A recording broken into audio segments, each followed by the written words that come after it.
This is Scott Becker with the Becker Private Equity and Business Podcast.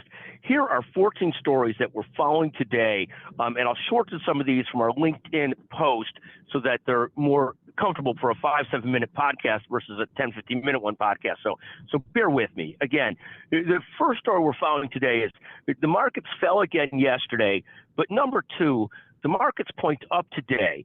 Bloomberg has an article, stocks and futures rebound as chip makers climb. We'll see if that holds. I mean, at some point this morning, they came out with a report that jobless benefits, applications for jobless benefits were down again, which is good news for people seeking jobs, bad news for inflation and potentially the Fed in the market. So we'll see how things play out throughout the rest of the day. Third, Google, the third largest firm by market cap, tells employees to expect layoffs this year. That came out in an article in The Verge this morning. Fourth, for Apple, and we did a separate podcast on this yesterday, it's the best of times and the worst of times. On the best of times side, Apple, which has trailed Samsung for a very long time in mobile phone sales throughout the world, finally took the top spot, took the throne. It's now the number one mobile phone maker in the world with about 20% market share, slightly ahead of Samsung. So that's the best of times. Samsung's been number one since 2010.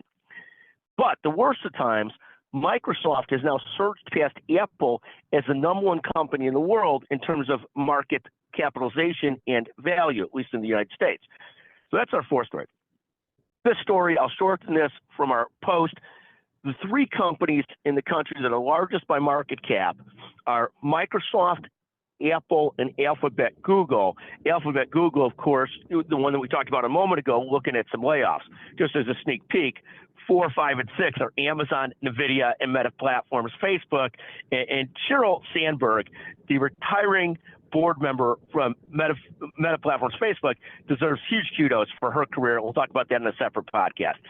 Eli Lilly, who we've talked about separately about raising the prices of the obesity and the diabetes drugs on Becker's Healthcare, has made it to the top 9 in terms of market cap too, so having incredible success. Sixth, the CEO of Cantor Fitzgerald says to expect a bloodbath in commercial real estate the next couple of years, says $700 billion to $1 trillion coming due that could be just a disaster. The seventh story we're following today, $8.8 trillion is sitting in money market funds. And I think it's a fascinating story. The Wall Street Journal reports on how money managers are salivating to get their hands on that and into equities and other assets.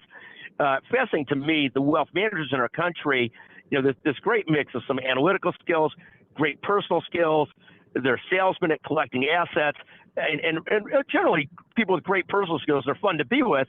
But at the end of the day, many shouldn't be mistaken for financial gurus, but wonderful people. Eighth, thrilled to see the Becker Private Equity Podcast ranked number 1 today in the Apple News business rankings. God bless everybody. The team, our production team, Chanel Bunger and team, as well as our listeners and our guests. Thank you very much. Ninth, great to visit with David Pivnik of McGuire Woods yesterday on litigation trends for 2024. That podcast will be released shortly. 10th, fantastic to talk to Randy Ustra. Randy's the long-term CEO of ProMedica, who now is retired from that job and founded his own private equity fund with some others, Greg Norman, the Shark, being one of them. And the private equity fund is really focused on simply the business of longevity, how to invest in companies and concepts related to longevity.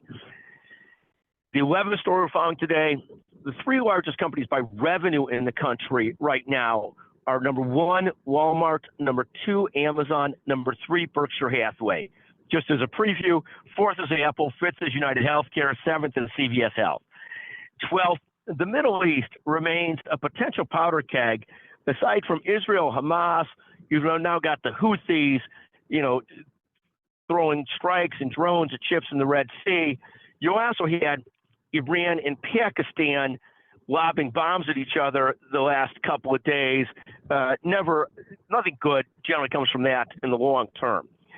13th, great to visit with Amber Wolf on the executive committee at McGuire Woods about trends and thoughts coming out of JP Morgan 2024. And finally, 14th, an article sent to me was about a 91-year-old keeping himself as fit as a 41-year-old and this is aspirational for all of us. This was sent to me by close law school colleague and Skybridge colleague, John Savolis, who's a student of life, a brilliant investor, and also an avid skier. So thank you. John is sort of, he's like Jean-Claude Killy when you compare him to our good friend, William Crawford. He does make William look like not that good a skier compared to John, who's a wonderful athlete and skier. Thank you for listening to the Becker Private Equity Podcast. Again, if you listen all the way through, text Scott Becker, 773-766-5322. If you're the first one, happy to send you a $100 Amazon gift certificate so I know that people are actually listening all the way through. Thank you for listening.